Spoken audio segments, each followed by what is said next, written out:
Hey guys, welcome back to the Next Rank YouTube channel. It's Johnny and Jack, and today we're going to be teaching you about 2v2 defense.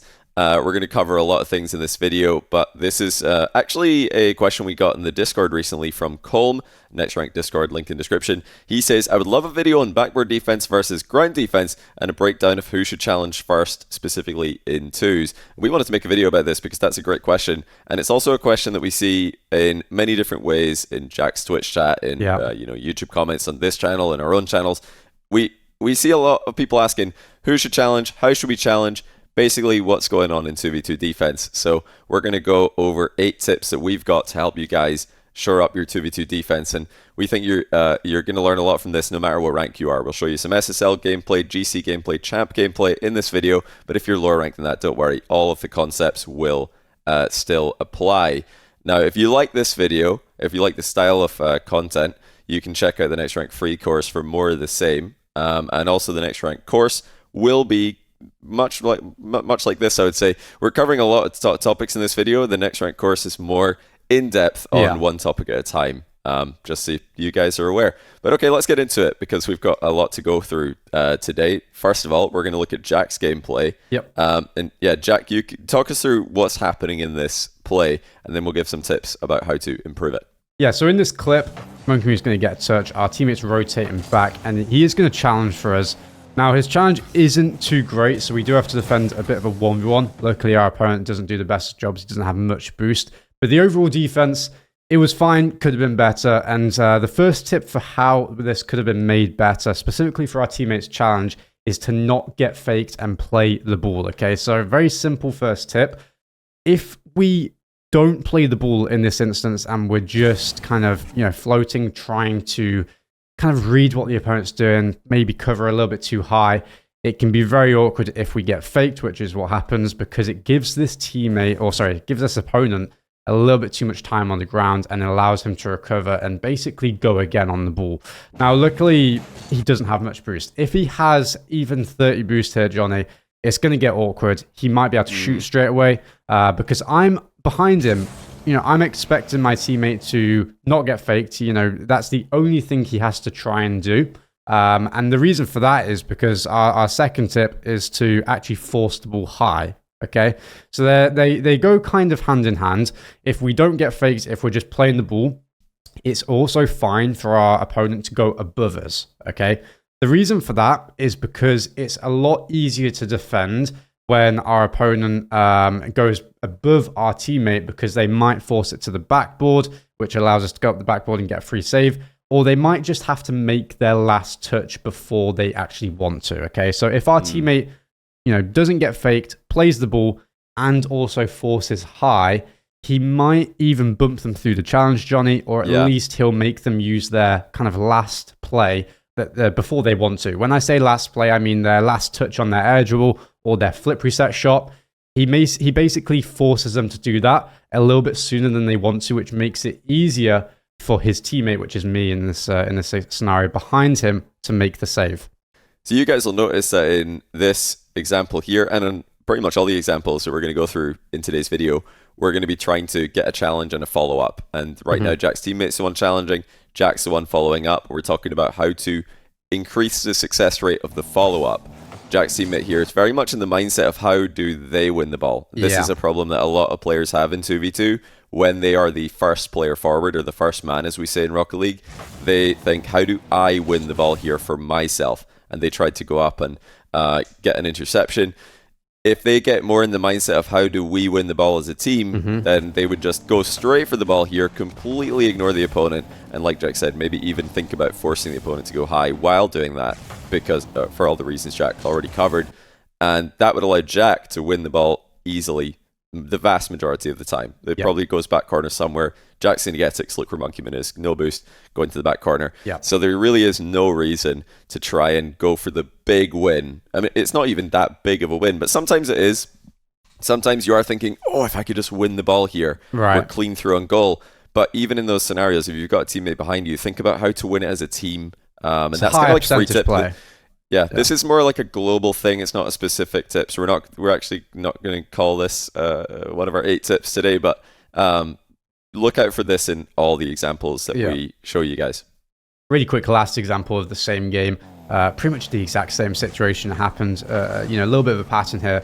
Same guy on the other team with the ball goes for the reset, and we cover a little bit too high. You can see why this is dangerous. Now we have a free ball on the ground. In fairness, this guy is boosting to the ground. There's a chance he gets the touch. It's not a 100% chance, though, and that's the issue. If this guy, if he doesn't get the touch here, and then this guy has more time on the ball, it's just a 1v1 with me shadowing. I can just concede in these positions, so it's not perfect defense. The only tip I'll have for this one in balls like this, or not the only tip, we already gave 2 tips in the previous example. Same tips here, don't get faked, and also force high. The only thing that can help with that is maybe think about single jumping in situations like this, guys, when the ball is not actually that high. When it's kind of already falling, the ball's already falling here. Don't double jump, because you're just you're going up really quickly as the ball's kind of already fallen down. You're going to gain a lot more height on the ball in a quicker kind of time than you think. Okay, so you're just going to get above the ball quicker than you think. That's going to be a recipe to get faked. And it would definitely be bad. So definitely avoid that. And the last one from me on these 2 tips, the don't get faked and force the opponent high, is to remember that while these 2 examples we're showing you are aerial plays, you can have this exact same situation arise on ground defense. So if your opponent's dribbling, you don't want to get faked. If they're lining up a shot, you don't want to get faked. If they're trying to set up a flick, don't get faked into a low 50. Force the opponent high, because if they flick it over you, your teammate often has a very easy save or touch. So we're going to jump into a Champ 1 replay now, and we just want to show this one really quickly because it's kind of, similar tips to before of, not getting faked, force high, and play the ball. Those are kind of the same tips as the last example. This is a bit of a bonus tip, and we really want to quickly throw it in here, is to challenge with momentum and not just challenge by jumping up in a straight line in the same spot that you're already in. Okay, so this guy has just jumped in a straight line. He's floating now, and that makes it really easy for the opponent to see and go underneath him if they want to. And also if this is obviously Champ 1, but at really, really high rank, they can also just kind of go really high and still carry on. You're not actually forcing them to almost outplay you, because they can still carry on after. You're not really forcing too much by jumping up in a straight line.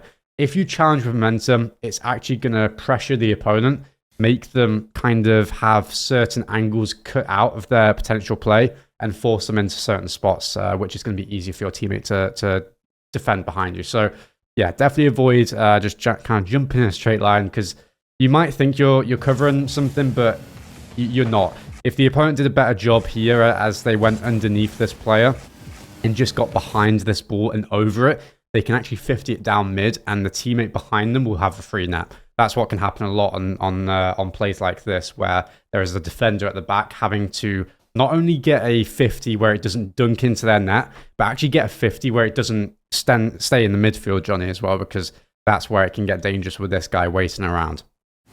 All right, same game later on. It's 2-2. We're demoed in defense, respawning, and this is the play that we're going to be looking at.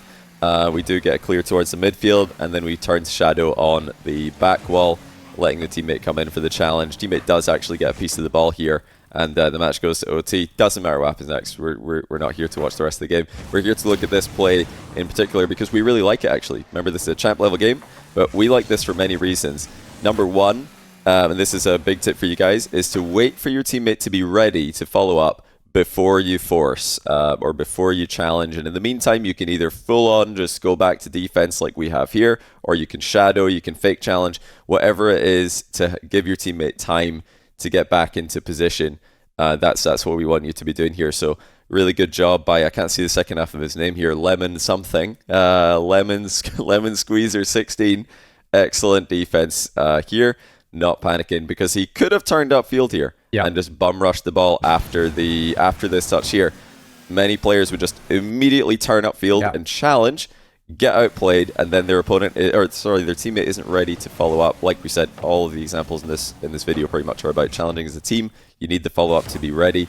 So that's your tip number one, is to make sure your teammate is in position before you just dive in.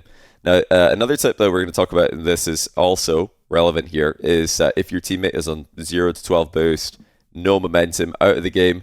You have to stall for them. So we don't do too much stalling here in the active sense. Yeah. But it's these tips they're hand in hand.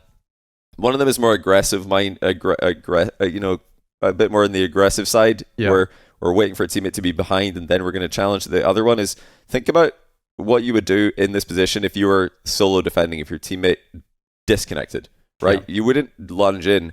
You would probably wait. You would for an opening to challenge. And that's the mindset that we want you guys to have when your teammate is completely out of the game, 0 boost. Think about, okay, I need to solo defend. This can manifest itself in so many different ways. Maybe you've got 100 boost. Maybe you could just go.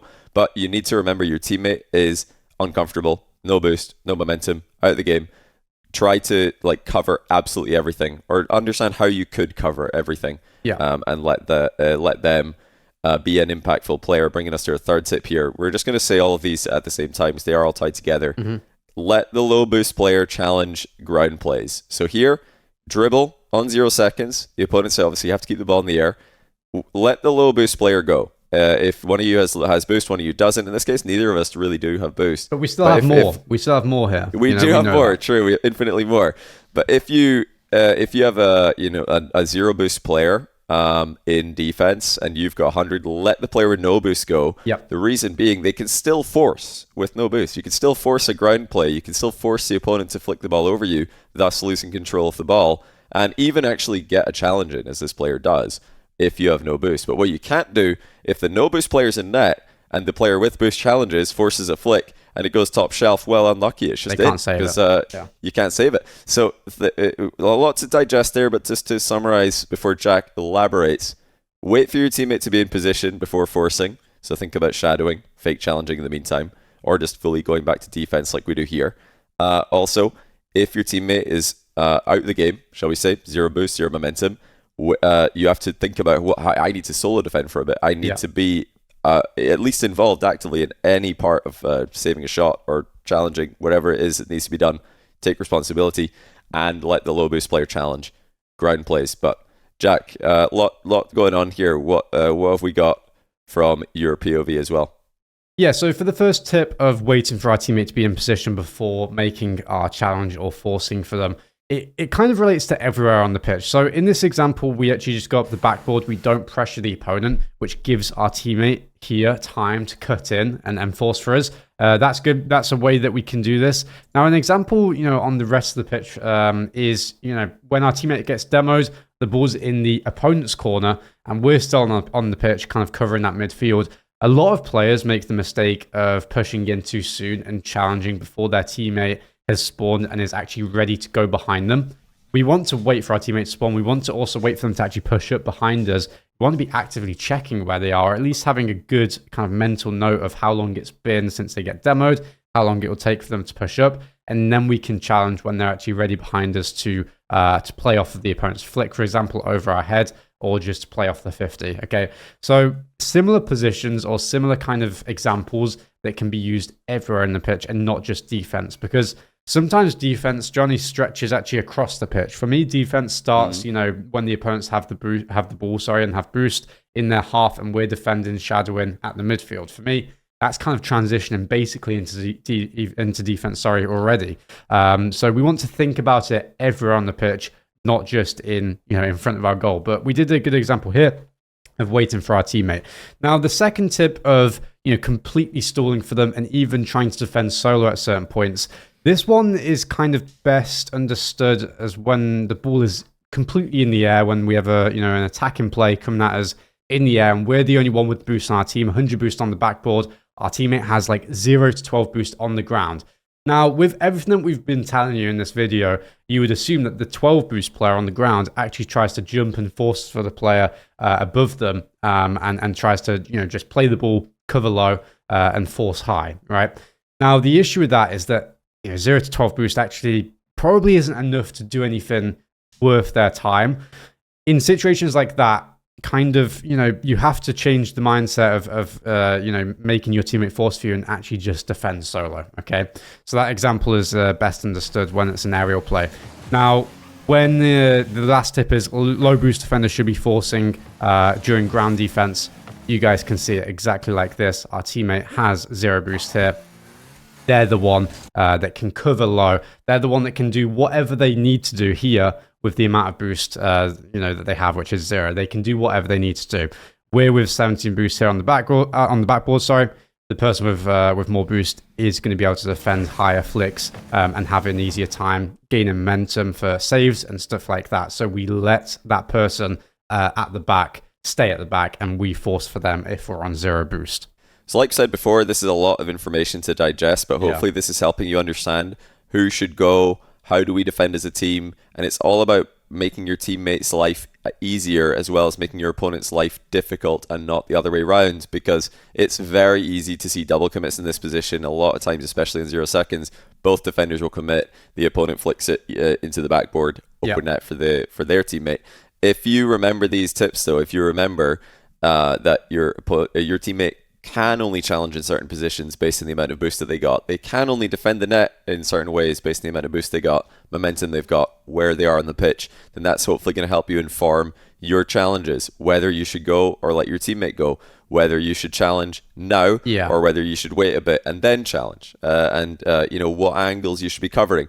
If you put everything together, you're going to get a very well-rounded and just highly synergistic, if that's the right way of saying it, 2v2 defensive structure where, I mean, in this position, we're closer to the ball from our POV here. Yeah. Does that mean we should go? No, it doesn't. It's not that simple. It's not just about we want to get you guys out of the idea of your turn, my turn, your turn, my turn. Right. Let's just keep on taking turns going for the ball. 'Cause, that's going to get you so far. It's going to help you understand, at least in one way, who should go. But we want to take it to a higher level than that. We want to really start thinking about every possibility that could happen in the position.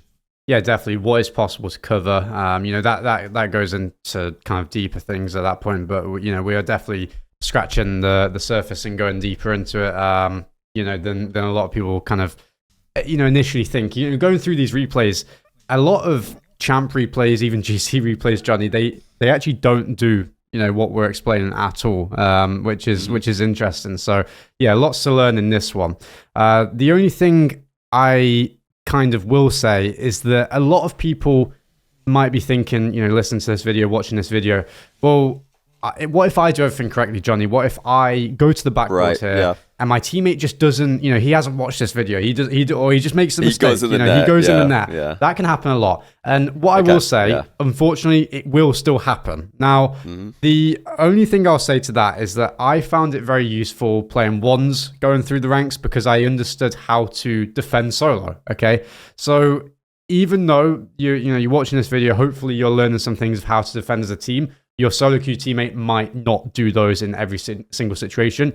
You do need to make sure you're good at defending solo and good at being able to cover for your teammates' mistakes, because we understand that not every teammate is going to be perfect, just like we're not. So we need to be able to defend certain positions solo when our teammate doesn't do what we want them to do.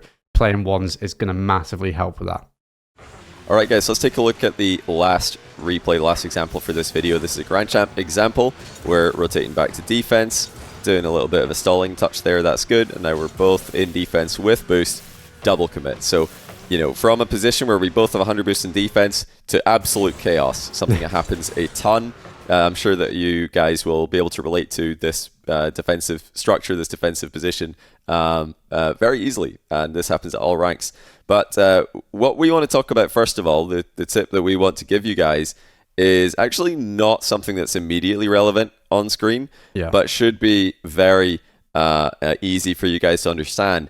And that is that when defending aerial plays, this is kind of inverted from the ground ground game defense we mentioned. Ground game, the low boost player goes, if the ball's in the air like this, in a position that's not reachable without boost, and one of your defenders has boost, the other doesn't, obviously the guy with boost has to go. So that's our tip. Aerial defense, if one player has boost, the other doesn't, the player with boost has to go. And then all the same rules apply, all the other tips we've talked about, forcing high, going for the ball, that's your job. The only one I would add on to there at the end, which is kind of a bonus one, is to recover quickly, because your teammate, of course, doesn't have boost, so they will need your help after a second.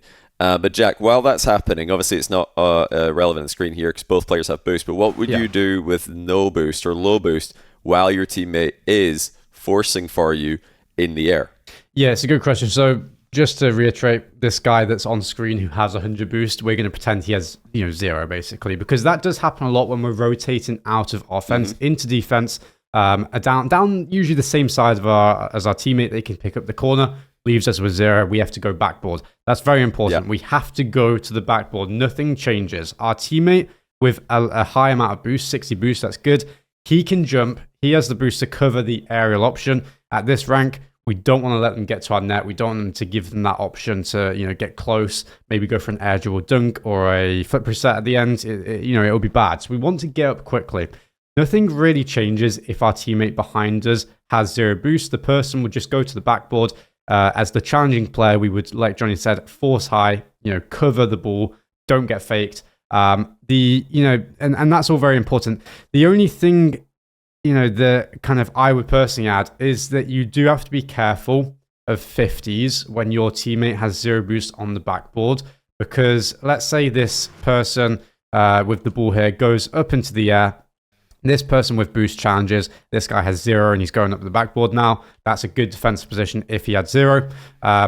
If our teammate, Mr. Waffle, gets a 50, and let's say a lot of these 50s a lot of the time can just pinch up into the ceiling, that allows this player, where is he, to come in and just get a free shot. So as Mr. Waffle, as the player with boost here challenging, we have to be very careful to get a 50 that stays mid. We need to get to the sides of the pitch where the other teammate that is on the ground waiting, which is Wizard in this position over here, where is he? We can't let him shoot next. So we have to get a 50 to either side of the pitch, or force the guy to the backboard, let him beat us, and let our teammate with 0 boost in this instance go up the backboard and get a save or a clear. That's the best. Those are the best defensive kind of situations. Johnny, that's a lot to cover, a lot of kind of imagination that you guys have to think about, because this example doesn't perfectly show it, but it's the best one we could find. And if you think about it truly, you will be able to kind of think about those situations in game. But yeah, Johnny, that's what we have here for a player that has low boost. But this player actually does have 100. What went wrong exactly with this kind of situation? What can we do to make it clearer of who goes here?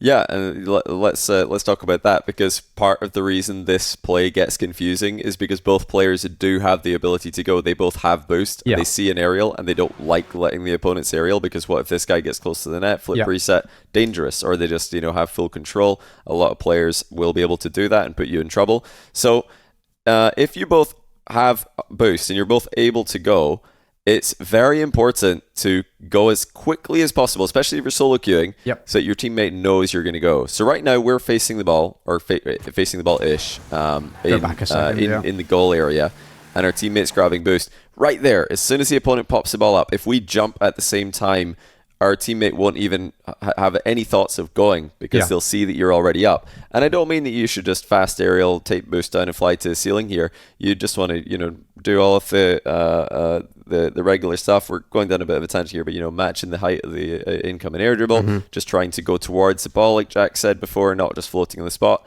But if you are solo queuing, if you're in comms, great, you can just say, I'm going to go. But if you're not, and you want your teammate to know, don't hesitate. Don't wait, just go. And this applies not just in the air, but also in the ground.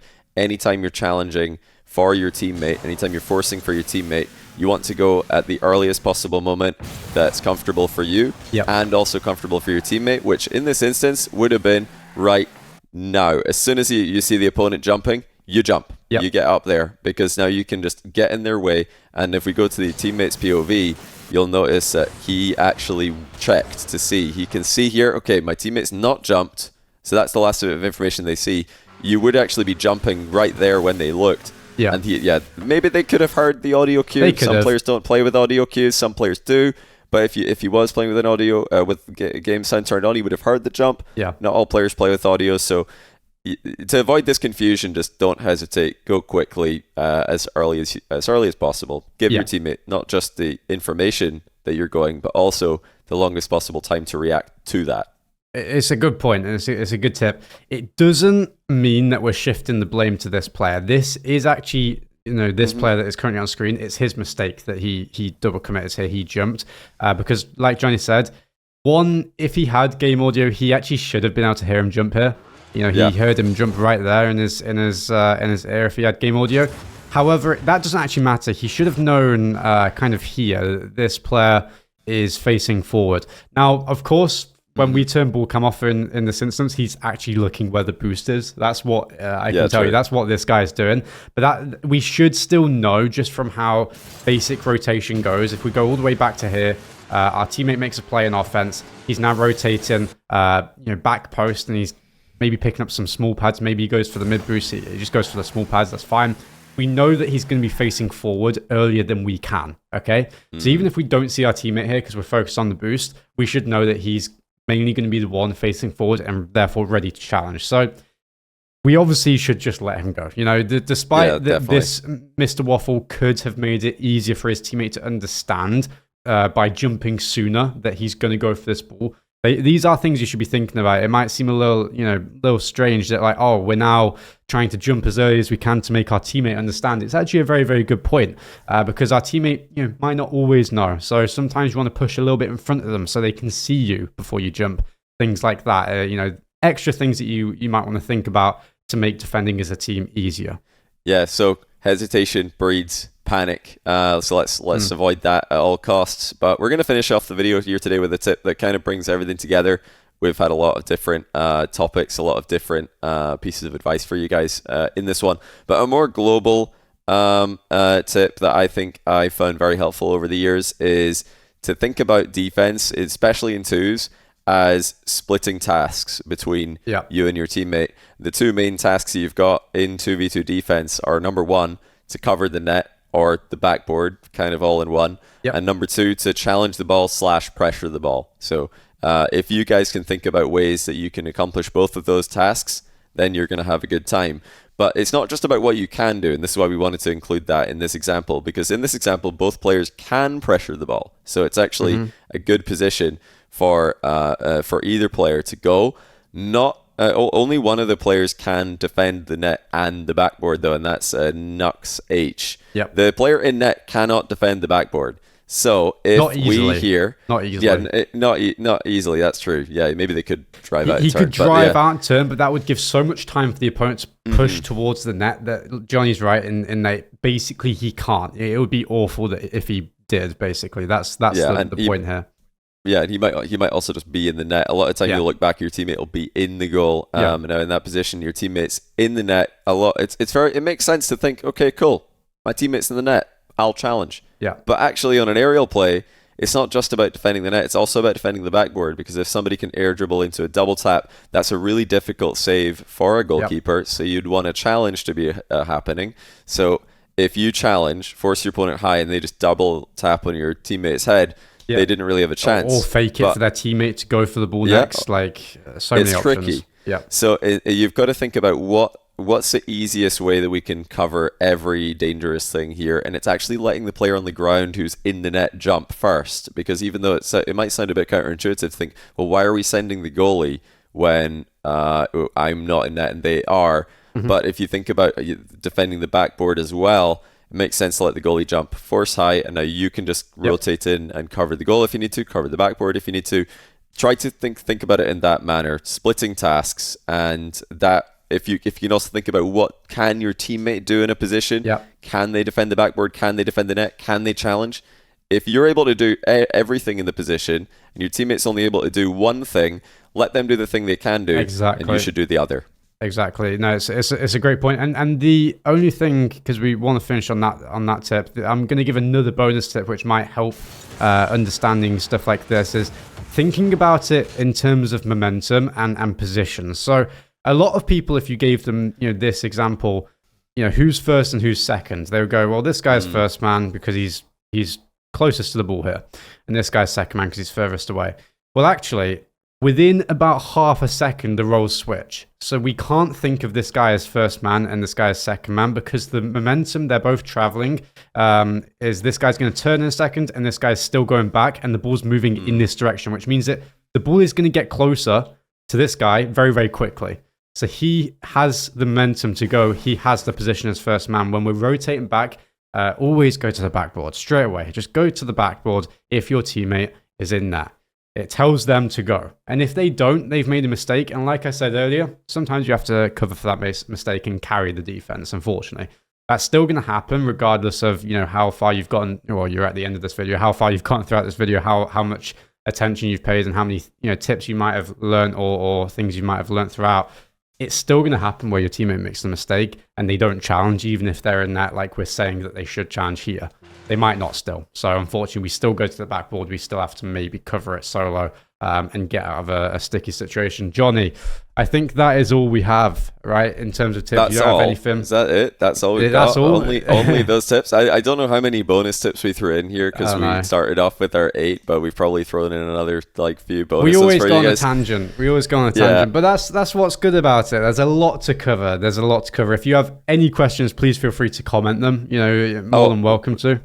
Also, Jack, last thing, we've like Jack said earlier, we barely scratched the surface. Like this is, the beginning. Like I know, I hope that this has made sense. Hope this is helpful for you guys. But there's so much more to Rocket League defense and 2v2 defense, 1v1 defense, 3v3 defense, positioning, strategy. It's a lot. So if this was, a massive information dump, and you want to have us go more in depth, more specific on things, do consider checking out the full course at thenextrank.com, because that's exactly what we do. We go off on lots of tangents, uncover every stone. We don't skip over anything. We love to waffle, and we do. Hope you guys don't mind. Usually they don't. But if you guys have any comments, any questions, anything positive about this video that you learned, please comment it. We were reading through all the comments, and the comments are incredible on this channel. You guys seem to learn a lot, and it's really helpful for us to understand what you learn from specific parts of the video, to understand maybe how you get taught best, for example. So please do tell us. Please also tell us what you want to see next. So also very useful for us to know. And other than that, drop a like, drop a sub, check out all the other videos, and we'll see you guys in the next one. Take care.